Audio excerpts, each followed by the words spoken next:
வணக்கம். இந்த பிரத்யேகமான விளக்க காட்சிக்கு உங்களை அன்புடன் வரவேற்கிறேன். இன்னைக்கு நாம இந்தியாவின் மிக பழமையான அதே சமயம் ரொம்பவே ஆழமான ஒரு ஆன்மீக ரகசியத்தை பத்தி தாங்க பார்க்க போறோம். அதுதான் ஜோதிர்லிங்கம். இது ஏதோ சாதாரண பழங்கால கதையோ வெறும் கட்டிடக்கலையும் கிடையாதுங்க. பல ஆயிரம் வருஷங்களா மனுஷங்கள காந்த மாதிரி ஈர்த்துக்கிட்டு இருக்கிற ஒரு எல்லையற்ற ஒளியின் பயணம் இது. சொல்லப்போனா அறிவியலும் தத்துவமும் சந்திக்கிற ஒரு புள்ளின் கூட இதை சொல்லலாம். அதனால உங்க கவனத்தை முழுசா இங்க திருப்புங்க. ஏன்னா இந்த பயணம் நிஜமாவே ரொம்ப சுவாரஸ்யமா இருக்க போகுது. எந்த ஒரு பெரிய கதையா இருந்தாலும் அது ஒரு சுவாரஸ்யமான கேள்வியிலிருந்து தானே ஆரம்பிக்கும் இல்லையா? படைப்பவரா அல்லது காப்பவரா, இதுல யார் பெரியவர்? சிவபுராணத்துல பிரம்மாவுக்கும் விஷ்ணுவுக்கும் இடையில ஒரு மாபெரும் விவாதம் வந்துச்சு. பிரபஞ்சத்தை படைக்கிற பிரம்மா பெரியவரா இல்ல அதை காக்கிற விஷ்ணு பெரியவரான்னு ஒரு பெரிய பட்டிமன்றமே நடந்துச்சு.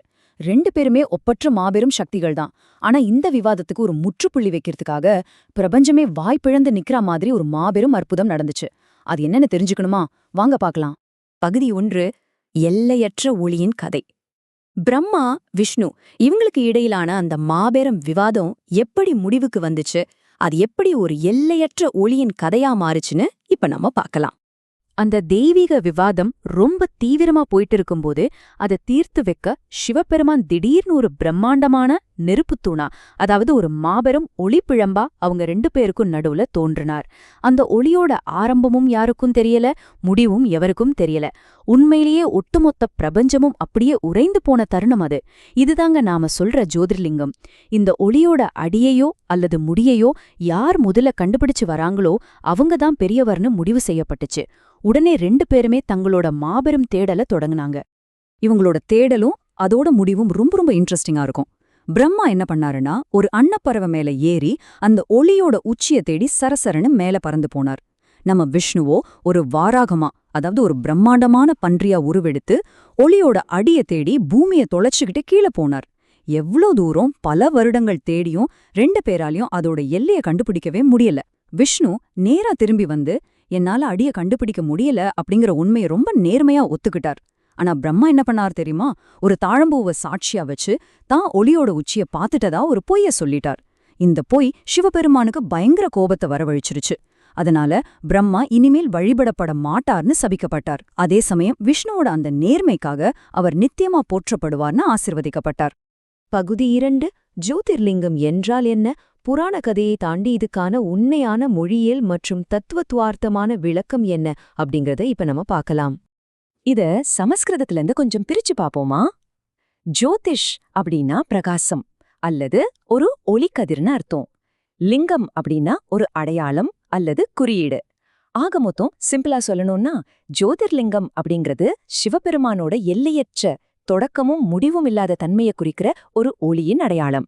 இது ஏதோ ஒரு குறிப்பிட்ட உருவம் கிடையாதுங்க. இந்த பிரபஞ்சத்தோட ஆதி அந்தமில்லாத அந்த மாபெரும் சக்தியோட குறியீடு. இதை நாம ரொம்ப ஆழமா புரிஞ்சுக்கணும். உங்களுக்கு ஒண்ணு தெரியுமா? ஆரம்ப காலத்துல சிவபுராணத்தின்படி நம்ம இந்தியா முழுக்க மொத்தம் 64 ஜோதிர்லிங்க தலங்கள் இருந்ததாக சொல்லப்படுது.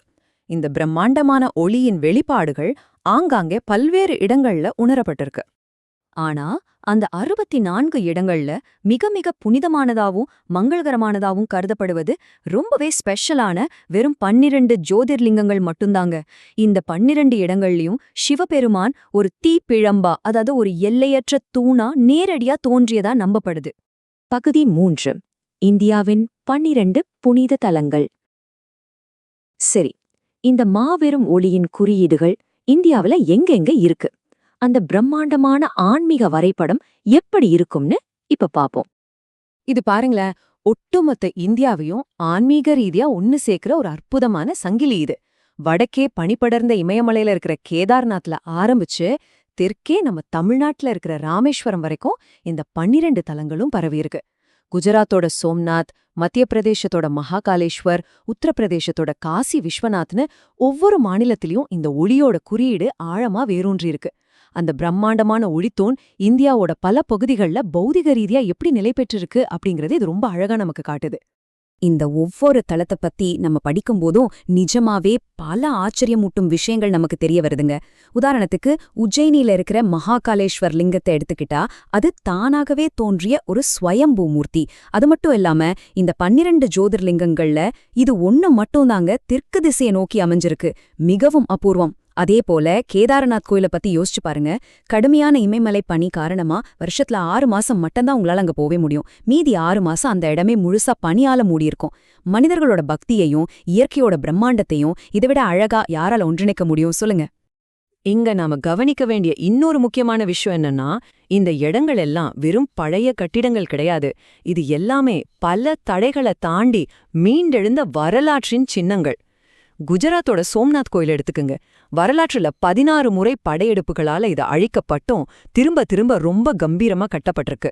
வாரணாசியில இருக்கிற காசி விஸ்வநாத் கோயில் சுமார் 3500 வருஷ பழமையான ஆவணப்படுத்தப்பட்ட வரலாற்று பின்னணி கொண்ட உலகத்தின் மிக பழமையான நகரத்தில் இருக்கு. மேலும் மகாராஷ்டிராவோட திரியம்பகேஸ்வர தலம் பாத்தீங்கன்னா தென்னிந்தியாவின் மிக முக்கியமான நதியான கோதாவரி பிறக்கிற இடமா அமைஞ்சு இயற்கைக்கும் ஆன்மீகத்துக்கும் ஒரு அருமையான பாலமா அமைஞ்சிருக்கு. பகுதி 4 பயணத்தின் ஆன்மீக பலன்கள். இவ்ளோ நெடிய வரலாறும் ஆச்சரியங்களை நிறைஞ்ச இந்த தலங்களை தேடி இன்னைக்கு வரைக்கும் ஏன் கோடிக்கணக்கான மக்கள் பயணம் பண்றாங்க அப்படிங்கறத இந்த கடைசி பகுதியில நம்ம பார்க்கலாம். நம்ம பண்டைய சம்ஸ்கிருத ஸ்லோகமான துவாதச ஜோதிர்லிங்க ஸ்தோத்திரம் ரொம்ப ஆழமான ஒரு விஷயத்த சொல்லுது. யார் ஒருவர் இந்த 12 ஜோதிர்லிங்கங்களோட பேர்களை தினமும் காலையிலயும் மாலையிலயும் ரொம்ப பக்தியோட உச்சரிக்கிறாரோ அவர் தன்னோட கடந்த 7 பிறவிகள்ல செஞ்ச பாவங்கள்லேருந்து விடுபடுவார். இது ஏதோ வெறும் குருட்டு நம்பிக்கை இல்லைங்க. நம்ம மனசுக்கு ஒரு அமைதியையும் ஆன்மாவுக்கு ஒரு மாபெரும் விடுதலையையும் தர்ற ஒரு வாக்குறுதியா தான் இதை தேடல் உள்ள மக்கள் பாக்குறாங்க. இது எல்லாம் சுருக்கமா சொல்லணும்னா, இந்த ஜோதிர்லிங்க பயணம் அப்படிங்கிறது வெறும் சுற்றுலா போவதோ இல்ல புராண கதைகளை கேட்டு ரசிக்கிறதோ கிடையாது. கர்மா வினைகளெல்லாம் தாண்டி ஒரு மனுஷன் தன்னோட அகங்காரத்தை அழைச்சு தனக்குள்ளேயே இருக்கிற ஒரு ஆழமான அமைதியை தேடி போற ஒரு உன்னதமான ஆன்மீக தேடல் தாங்க இது. அந்த எல்லையற்ற ஒளியின் முன்னாடி நம்ம போய் நிக்கும்போது நம்மளோட சின்னஞ்சிறு கவலைகள், குறுகிய மனப்பான்மைகள் எல்லாமே தானாக காணாம போயிடுது. நாம இந்த விளக்க காட்சியோட இறுதிக்கு வந்துட்டோம். அந்த பிரம்மாண்டமான ஒளியின் தூண் பல 1000 வருஷங்களா மனுஷங்களுக்கு தொடர்ந்து வழிகாட்டிக்கிட்டு இருக்கு. இப்போ உங்களுக்கான ஒரு கேள்வி.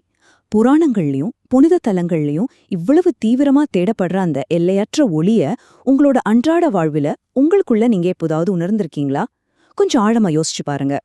மீண்டும் ஒரு சுவாரஸ்யமான தலைப்போட உங்களை சந்திக்கிறேன். அதுவரைக்கும் உங்க தேடல்கள் தொடரட்டும்.